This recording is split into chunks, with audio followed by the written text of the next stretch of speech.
So I'm Clay Timpson, and a U.S. military weapons is what I collect, and this is about the development of the H&R Reising 22 simulator for the M1 Garand. So here's your 22 trainer, and here's your M1 Garand. You can see the similarities, but my first H&R Reising 22 came from a friend of mine, this one here, that it came from an estate sale from Hawaii, the retired officers retirement center. He had a lot of 22 trainers of different kinds. I got a couple of Remington 22s and didn't know nothing about the H&R, and I just but it was from Hawaii, so that'd be cool. And I finally picked it up 23 at our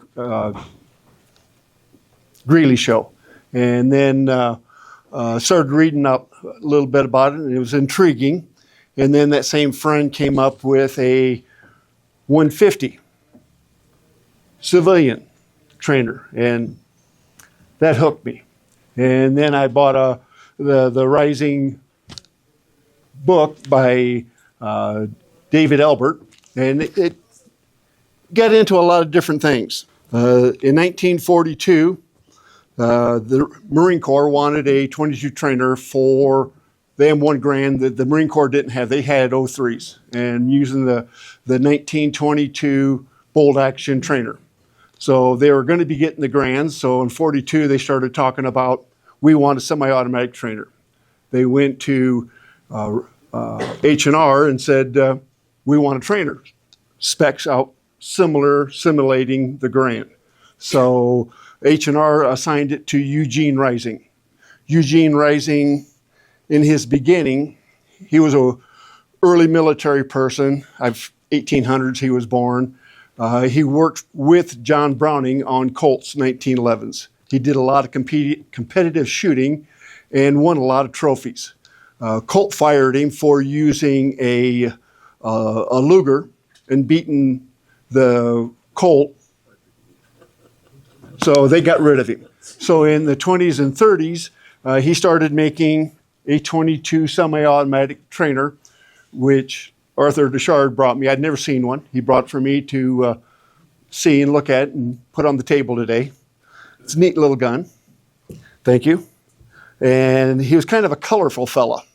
He was doing some things and spent some time in prison and got out of prison and then lost his business, and then he went to work for H&R Reising or H&R. And from there, he made the 50, the Model 50 Reising machine gun. So H&R put him in charge of making this gun here to look like this gun here. And this gun here was never marked as any military markings on it. It was just Model 65. That's it. They had no markings on them. This was my first one, and they made about 6,000 of these for the first contract. And H&R, being in the business of guns, thinking, well, we'll make 20,000 of these. And they geared up to make 20,000 of them, thinking they were going to sell them 20,000 trainers. It's estimated they did order the second 6,000, but not many of them went. It's pretty much considered anything under 7,000 probably went to the Marine Corps, and the rest got sold off as surplus. And then somewhere in there, in 44, H&R seen the end of the war coming. The contract got canceled on the second 6,000. They had another 13,000 guns in line to be made. And so they got permission from the government to somehow start nicknaming the Leatherneck. And they started making the 165. And this gun here is the 165, and it's a lighter blued metal, a higher comb on a plastic stock. This one is one of the few that has the aluminum trigger guard. Otherwise, it's that gun. My personal belief is This gun was actually this gun in the beginning of the production, but maybe it had a flaw. They had turned down the metal, whatever. But they want to say that there was under 19,000 65s and 11,000 of the 165s. The 165 looks just like the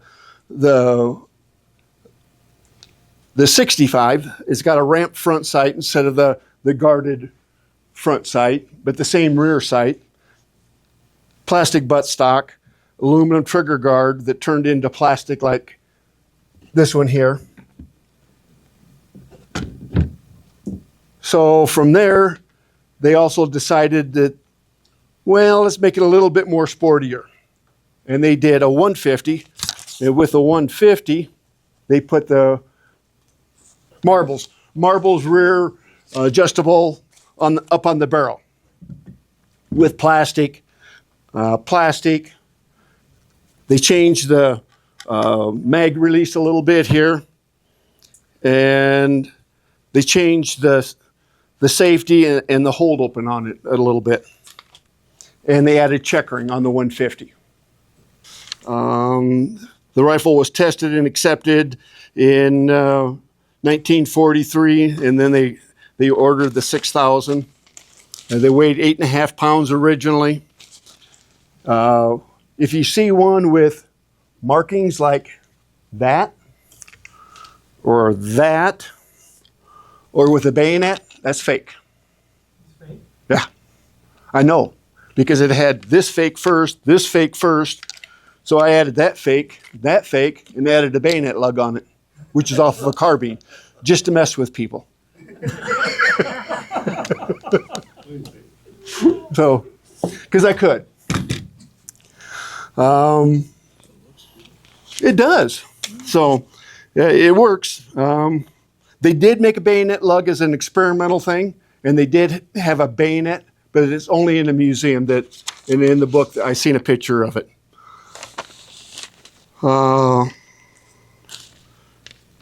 So in 44, when they started on the commercial guns, they decided, well, we're going to start advertising. So in 44, in the American Rifleman, they started doing this almost a cartoonish thing, the General.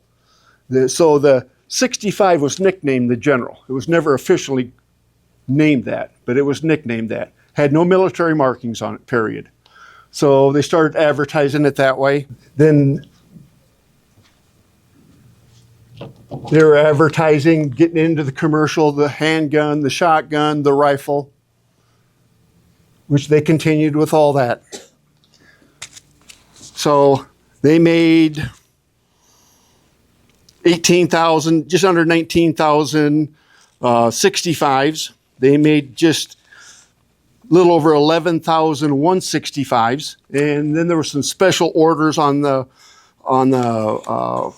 65s, the 150, the 151s, but they were made 45 to 48, and then special orders, you could order 51, 61, you could put out an order in there. And I think a lot of them guns were leftover 65s that truly weren't sold.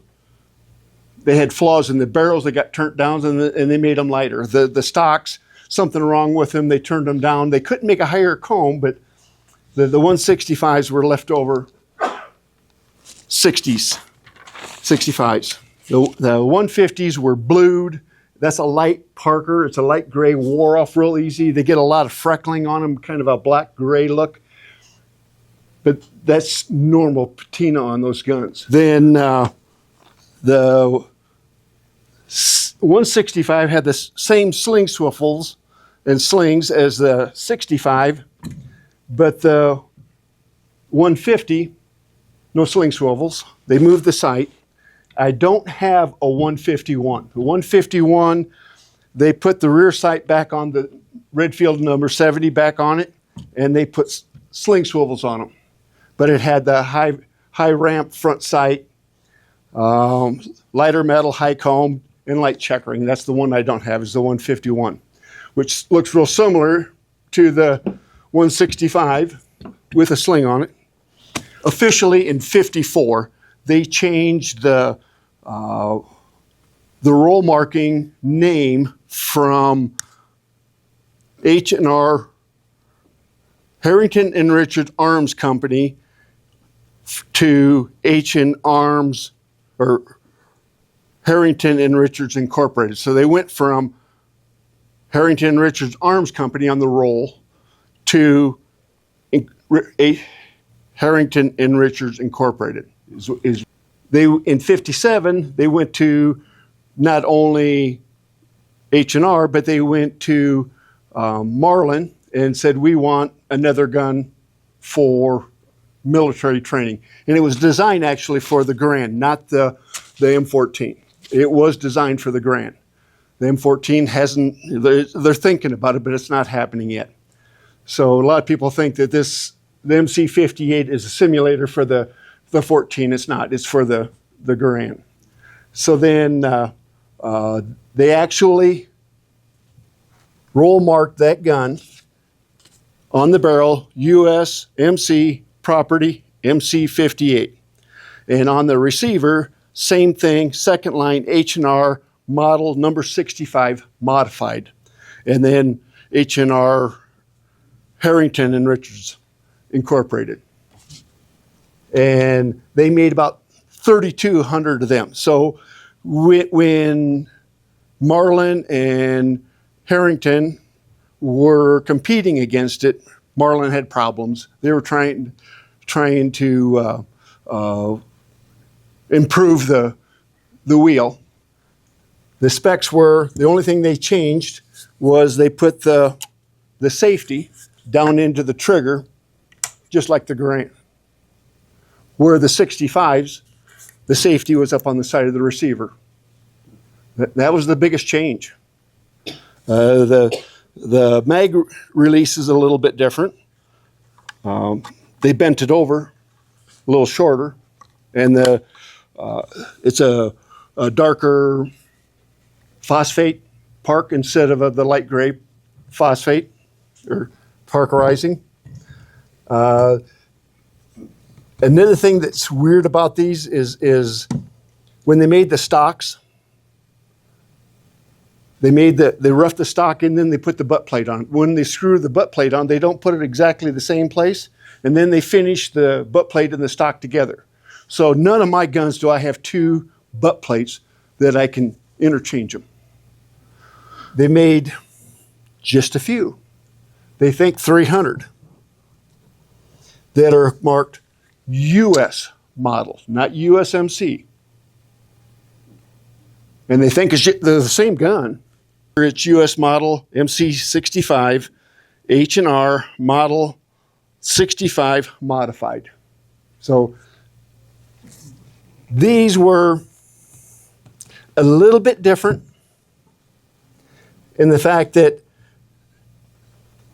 there's only 300 of them. They look the same, but I don't think that the MC58s really got out there and into circulation. I've heard a couple people talk about them, that they do kind of remember shooting them in boot camp and whatnot. When they got surplused off, a lot of them went to Department of the Interior. Okay? When they went to the Department of Interior, they put this little gold tag on them. That little gold tag can be put on the side of the stock, up in this flat. They can be put here. They can be put on this side. They can be put on the butt plate. My first gun, when I got it from a friend of mine, that he knew the tag was on there. And I paid a little bit extra to get the gun with the tag, and I got it. And this has got an actual H&R or military shipped sling on it. So when you bought a surplus MC58, which to me that's the creme de la of the gun. And so when you got one of these, and when you order it from the CMP, you got this letter. And this letter says in it that when you buy this gun, you don't know if you're going to get the MC58 or the 65, because they got to sell surplus 65 first. When those are gone, then you might get the MC58. But you're going to get a 65 because they're both 65s. So then we started finding out about these stickers.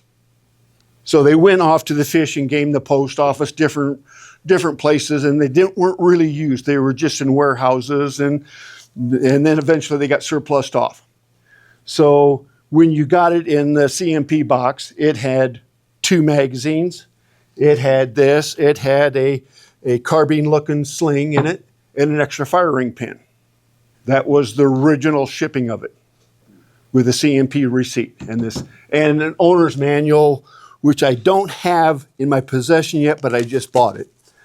So Eugene Reising, he wrote a pretty good book on it. So in that, he goes through the history of Eugene Reising and what he did, and then the 22, the 50, 55, and 60, the handgun, and then getting into the 65s, and then a little bit of this, and then further back in there, he collects serial numbers and he publishes them for each different variation of them, which is kind of neat. So in the book, he talks about a different oddity, and he called it a gizmo. So in the 70s and 80s in Nevada, National Guard, Army, they talked about, he ran into a fella that talked about shooting these in a tank. So they stripped down the gun, and this one, you can see here, and here, where they had like set screws, tightening it down to level it in. The rear sight was missing, and they drilled 2 holes here and then 2 holes here. And that was a mounting bracket to go into an M60 tank. 163rd Cavalry Regiment, Nevada National Guard, with those numbers. And they explained to me the TAY 1635 equals 105 millimeter sub device.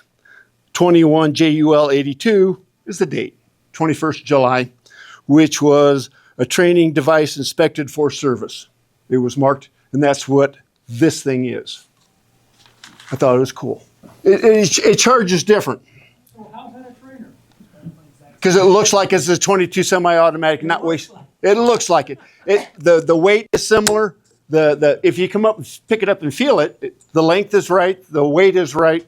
The difference is it's a 8-round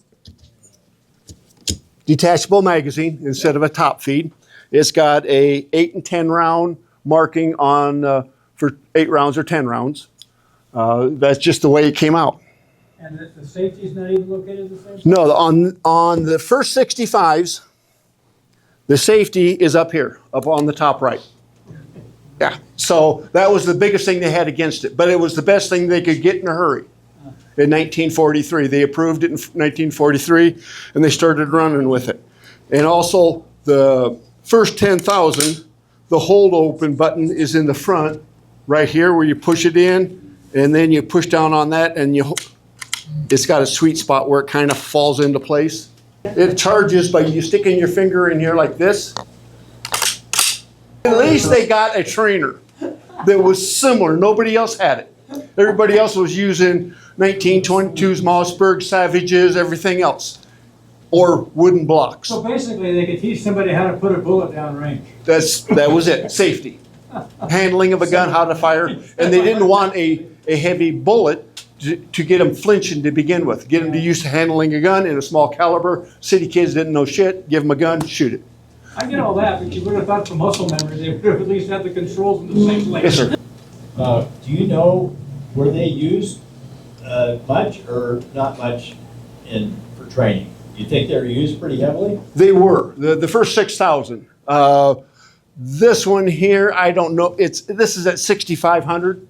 Okay. So it's right in that.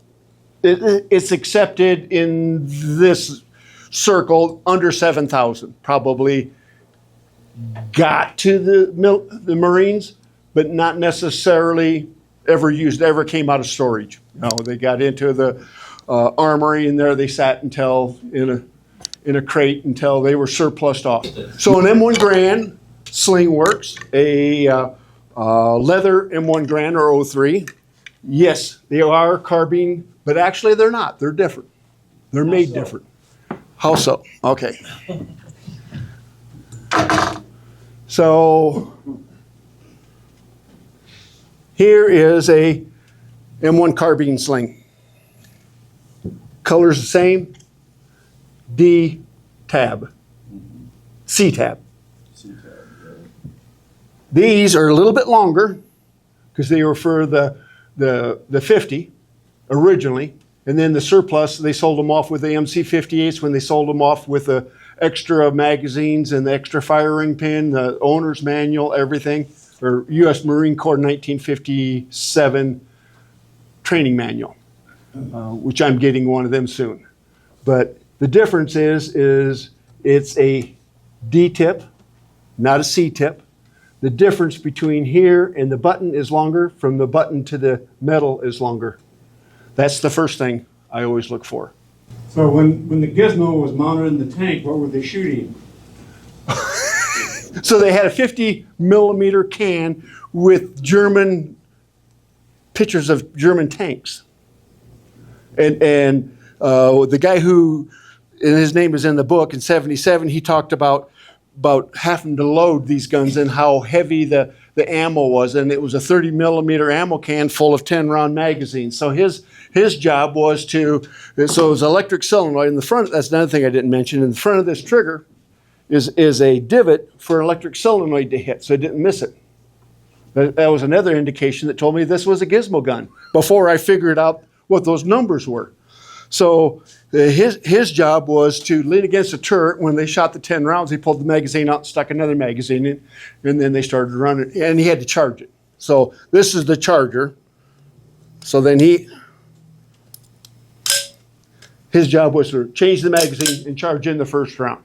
And then the electric solenoid did the rest of it, and then change out the magazine again. I thought that was Great time. All right.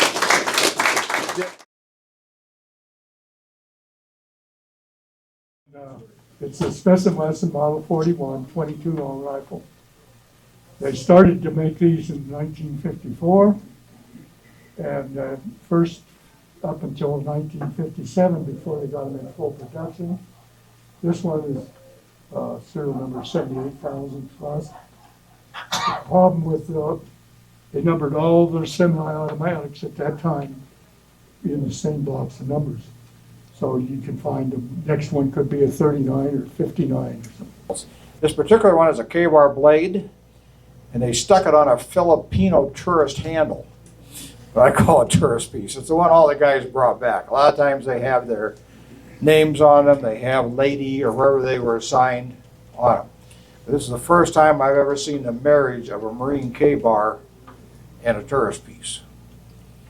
This one started life during World War II as a British machete. So probably came out of Malaysia. The blade pattern looks a little bit like our Bowie knives, but it's based on a chopper that they have in Malaysia called a parang. So whoever did it got the British machete converted to a style that was a little more comfortable to him, a little more effective as a brush cutter, which I'm sure they also used it as. One little guy that I just thought was cute and brought back, this is probably from the late 1600s, early 1700s. It's a little personal dagger, rosewood handle on it, very much a stiletto type form on the blade. And anything old I always like. But Is that Spanish? this one is probably either Spanish or Italian. My guess is Italian on this one. And the prized possession. And this one will take me just a minute more and I'll hold it up again, or if I, John, could you help me out? Sure. Let me get it so you don't cut yourself. But back in the late 1400s to the early 1600s in Germany, there were a lot of mercenary companies of pikemen. They were basically pipe squares. The troops would have the pikes, they would have crossbows as their best projectile weapon, and then they would have the larger swords. Now this particular one was labeled as what they called a cat's bagler, which essentially means cat cutter. They did not have a scabbard on them. They would carry them in a loop of cat fur, which is kind of where that comes from. And they had different types of them, but they were used primarily to defend the pikemen if somebody got into the square, or as a last resort when the square was broken. There's quite a history on these things. It's a very distinctive crossguard on it if you look at it later on. They were made to help deflect other blades, because a lot of the blades were mostly a cutting type blade used back then. But once in a while they'd run across somebody who had a point, and they would get it. Their target was to get in and get at the hand when they were fighting somebody with those. So it's just a bit of history, and I enjoy history, military history. That's what got me started in all this. So something very unique. You'll probably never see another one that may be in a museum, and they're probably hiding it. This is a Model 39 Marlin, made in about, as far as I could decide, 1922. One of the early 39s. They made 39s for a number of years. Then the next one is a 39A. And I don't know when they made that transition, but this is one of the early 39s. One thing about it, it's pretty good shape. Let's start at the muzzle here. It's got an ivory tip on the end. It's case hardened. It's as you go on down here, it's got its factory cut out here for a sight on the receiver. It's got a really early Marlin butt plate. These were put on like 97s and some of the earlier lever actions. It's got no white line on here.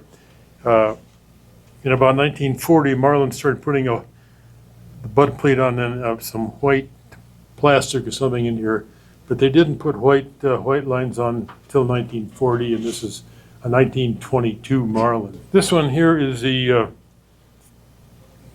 39A Mountie, made in 1960, and it's got a little notoriety. It's called a squirrel gun, because if you look at the stock here, there's a picture of a gray squirrel on it. They made 500 of these things and quit making them, but anyway, it's called a squirrel gun. They're rare. They only made 500 of them. And one thing about this, it's serial number 276 up here, but if you look below here, it's 17,000. So it's got double serial numbers on it. And I don't know why, but that's the way they made it. This is a Marlin 1894, and this one is serial numbered from 1971, so it's technically a curio and relic. When Marlin brought they started remaking the 1894 with the enclosed ejection port versus the 336, which they'd been making for a long time. This is in 44 Magnum, but you can also shoot 44 Special. The interesting thing about this is it has a brass saddle ring, which they made for a few years, and then they just left it off because a lot of people don't use a saddle ring. It just flops around and makes noise.